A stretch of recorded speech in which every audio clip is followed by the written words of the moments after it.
Number one, put God first. Put God first in everything you do. Everything that you think you see in me, everything that I've accomplished, everything that you think I have, and I have a few things, everything that I have is by the grace of God. Understand that. It's a gift. 40 years ago, March 27th, 1975, it was 40 years ago, just this past March, I was flunking out of college.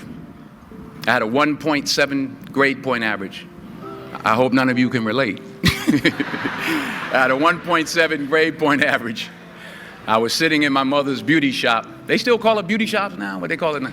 Yeah, I was sitting in the beauty parlor. I was sitting in my mother's beauty parlor, and I'm looking in the mirror, and I see behind me this woman under the dryer. And every time she looked up, every time I looked up, she was looking at me, just looking me in the eye.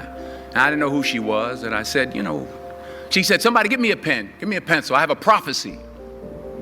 March 27, 1975, she said, boy, you are gonna travel the world and speak to millions of people. Now mind you, I was flunked out of college. I'm thinking about joining the army. I didn't know what I was gonna do, and she's telling me I'm gonna travel the world and speak to millions of people. Well, I have traveled the world, and I have spoke to millions of people. But that's not the most important thing, the success that I had. The most important thing is that what she taught me and what she told me that day has stayed with me since. I've been protected, I've been directed, I've been corrected. I've kept God in my life and it's kept me humble. I didn't always stick with him, but he always stuck with me. So stick with him in everything you do. If you think you want to do what you think I've done, then do what I've done and stick with God. Number two, fail big. That's right. Fail big. Today is the beginning of the rest of your life, and it can be very frightening. It's a new world out there. It's a mean world out there, and you only live once. So do what you feel passionate about. Take chances professionally. Don't be afraid to fail. There's an old IQ test, was 9 dots, and you had to draw 5 lines with a pencil within these 9 dots without lifting the pencil. The only way to do it was to go outside the box. So don't be afraid to go outside the box. Don't be afraid to think outside the box. Don't be afraid to fail big, to dream big. But remember, dreams without goals are just dreams, and they ultimately fuel disappointment. So have dreams, but have goals. Life goals, yearly goals, monthly goals, daily goals. I try to give myself a goal every day. Sometimes it's just to not curse somebody out. Simple goals, but have goals. And understand that to achieve these goals, you must apply discipline and consistency. In order to achieve your goals, you must apply discipline, which you have already done, and consistency every day, not just on Tuesday and miss a few days. You have to work at it every day. You have to plan every day. You've heard the saying, we don't plan to fail, we fail to plan. Hard work works. Working really hard is what successful people do.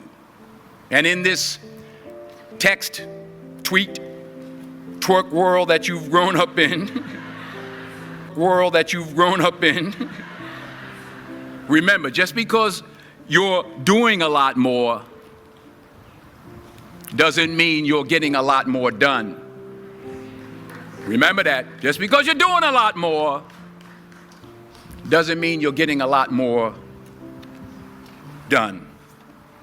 Don't confuse movement with progress.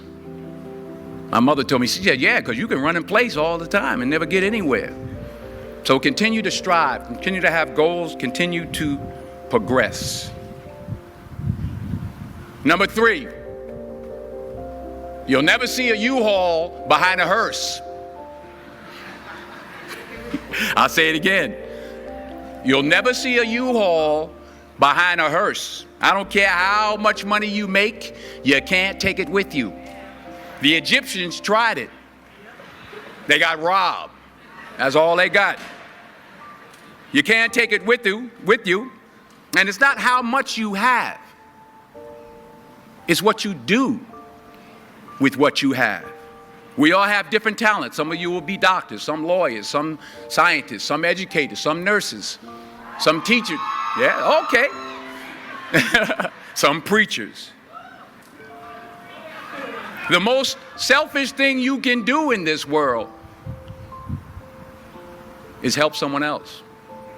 Why is it selfish? Because the gratification, the goodness that comes to you, the good feeling that I get from helping others, nothing's better than that. Well, one or two things, but nothing's better than that. Not jewelry, not big house I have, not the cars, but it's the joy. That's where the joy is, in helping others. That's where the success is, in helping others.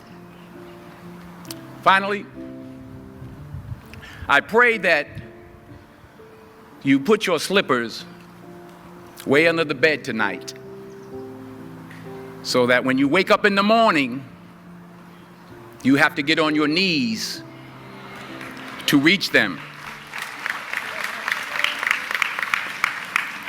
And while you're down there, say thank you for grace.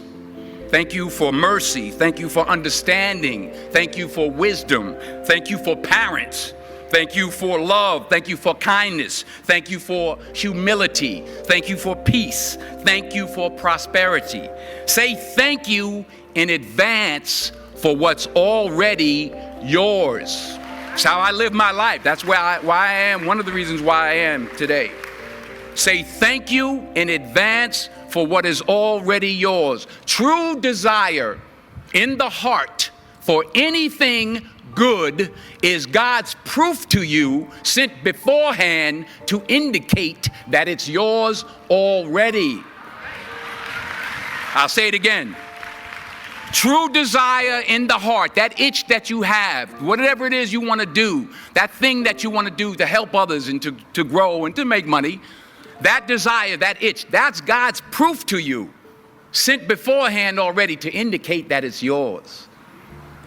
And anything you want good, you can have. So claim it. Work hard to get it. When you get it, reach back. Pull someone else up. Each one, teach one. Don't just aspire to make a living. Aspire to make a difference.